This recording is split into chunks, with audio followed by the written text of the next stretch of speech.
Hello, Rama Rama Pupodu. Hope all are in good health, feeling great, wonderful, relaxed, and happy always. Now let's go to chapter 34 2. Depend on God and none else. At 9 o'clock in the night, Ramdas reached Jammu, the headquarters of the Kashmir government during winter. On alighting from the train, he made his way to the city along with other passengers. On the way, he had to cross the long bridge on the river Tawi. He was directed by one of the resident sadhus to seek a place of rest in the famous Raghunath temple. He passed a huge doorway that led into the precincts of the temple. The temple was situated in the middle center of a vast compound. Till 11 o'clock, there was a regular stream of devotees visiting the shrine for darshan. He took up his position on the broad, open, stony platform in front of the outer buildings of the compound. He selected a retired spot, away from the crowd of Madrasi sadhus who occupied the platform. For the first half an hour, there was a din and bustle of promiscuous talk among them. Then a quarrel started. Filthy abuse characterized the altercations that ensued. The party divided itself into two camps, and a right royal battle ensued. And for over an hour there was confusion and noise. He looked on the play as an amused witness. He was taught by God to drink only the sweet juice of joy from every situation. Towards midnight, the racket gradually died away, except for an occasional outburst of some choice epithets on abuse which the speaker had not been quick-witted enough to remember when the quarrel was in progress. At about 1 o'clock, everything was quiet but for the deep, sonorous snores that issued from that direction. The following day, he left the temple premises. When the day, just like a newborn babe, was still nestling on the soft and glowing bosom of the morning twilight, he wandered over the place aimlessly and saw hundreds of spires and domes of mandirs shooting up in the sky far above the habitations of Jammu. Truly, Jammu is a city of temples. As he roamed thus, his steps were unconsciously directed towards a temple of unprepossessing appearance. He entered the doorway and took his seat on the raised but dusty dais of a large tree in front of the temple. He observed a small group of devotees visiting the shrine with flowers and offerings. Ramdas' mood at the time was of perfect abandon or self-surrender. His mind was in a state of complete freedom and peace in which the thoughts of the past and the plans for the future were totally absent. But his observation of the external world was keen and critical, and he enjoyed the inner calmness as of a dispassionate witness looking on the strange play of nature revealed before him. He saw to his right, squatted on an elevated pedestal plastered with cement, a figure, his back turned towards Ramdas, immersed in meditation. His big turban was lying bottom upwards beside him. Ramdas watched him for a while. After a short time, the devotee, having finished his prayers, started to depart, his turban properly poised on his head. He descended the pedestal, and as he did so, his looks fell on Ramdas, and their eyes met. He gave Ramdas a namaskar, which he returned, and the devotee walked out of the temple. Now it might be about 10 o'clock. He discovered a rectangular open platform surrounding the temple structure. He selected a cool spot on its right, shaded by trees, and going up to it, lay down on the hard ground with a portion of his only cloth spread on the floor, the rest of it completely covering his body.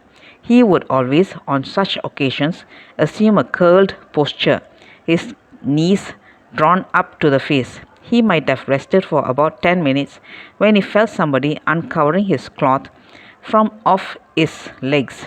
Then he bounded up into a sitting posture and discovered a young man beside him. Maharaj, he asked, what kind of food do you usually take? I can supply you with milk and fruits if you like.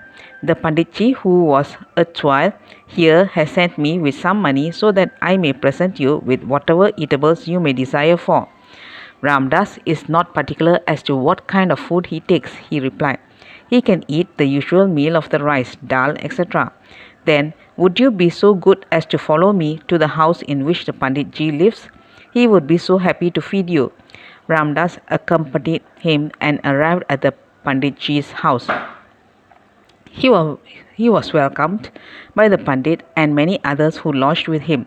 They were all Kashmiri Pandits employed in the custom office. They were put up in the same house, their meals being cooked by a male servant. They had their families in Srinagar. It being summer, the heat of Jammu was oppressive, and the Pandits, unused to the rigors of the weather, were experiencing great discomfort from the heat. The Pandit who invited him, Jankinath Bakshi by name, was extremely kind and hospitable. Ramdas was duly served with a meal so kindly provided by Jankinath. Jankinath took a great liking for Ramdas and urged him to remain with him for some days. The young friend who has brought him to the house, Jialal Dar, became his constant companion. He was a student spending his time in Jammu, his school having been closed for the vacation. He would take Ramdas out for long walks through the bazaar to the banks of the Tavi river. His love for Ramdas was so great that he moved with him like a shadow. He would also join Ramdas in his dance, singing the names of God. In the evenings on Jankinath's return home from office, he would have Ramdas exclusively for himself. A few days' society of Ramdas was sufficient to make him, so to say, possessed of Ramdas. He fondled and embraced Ramdas and went into ecstasis in his presence. Thus, nearly 10 days passed when one night Ramdas told him that he must be moving from Jammu to Srinagar. At this, he showed signs of perturbation. "No, Swamiji," he protested, "you should not leave us so soon. I cannot bear the very thought of it. Ramdas has stopped with you for a sufficiently long time." Ramdas replied, "He is on his way to Srinagar. You should not detain him any longer." "How do you propose to go? I shall see that every obstacle is put in the way of your departure. I can prevent your getting a seat in the buses that daily run to Srinagar." The connection between Srinagar and Jammu was maintained by bus services. "Ramdas does not depend upon your buses. He will start on foot. They say the distance is only 200 miles. He will travel by short stages." Ramdas answered, "Oh," he cried out, "Swamiji, don't you think of venturing on foot? The way lies through high mountains, forests, and regions of extreme cold." Ramdas would not mind at all. Ram, who is his master and mother, will see that he passes through the perils safely because he goes by his will. "Well, if you are so determined to go, I shall see that you go by motor bus. I cannot permit you to travel on foot. But my only wish is that you should give me the pleasure of your company for at least a fortnight more," he appealed.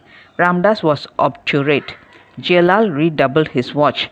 Jankinath set him on it, so that Ramdas might not give them the slip unawares. However, in 2 or 3 days, a Kashmiri Pandit who was to return to Srinagar on short leave with his family volunteered in his own accord to take Ramdas with him. Ramdas agreed to accompany him. They were to start the following day. The previous evening he had left Jankinath's house when he was not at home and gone to stay with a new friend who was to be his escort to Srinagar. In the night, Jankinath put in an appearance at this friend's house. He tried his utmost to detain Ramdas for some days more, but all to no effect. "Look here, Swamiji," he said at last. "You are going to a cool place like Srinagar, leaving me in this cauldron of boiling heat. Why can you not take me also with you? If you would not do so now, at least after reaching Srinagar, you can manage to draw me up to that place." Meanwhile, a vacancy in the Srinagar office for which he was qualified had occurred, and Jankinath had applied for it and was awaiting the result with keen anxiety. That's all, folks. Let's see in the next chapter. Thank you. Bye bye. Rama Rama Pupoda.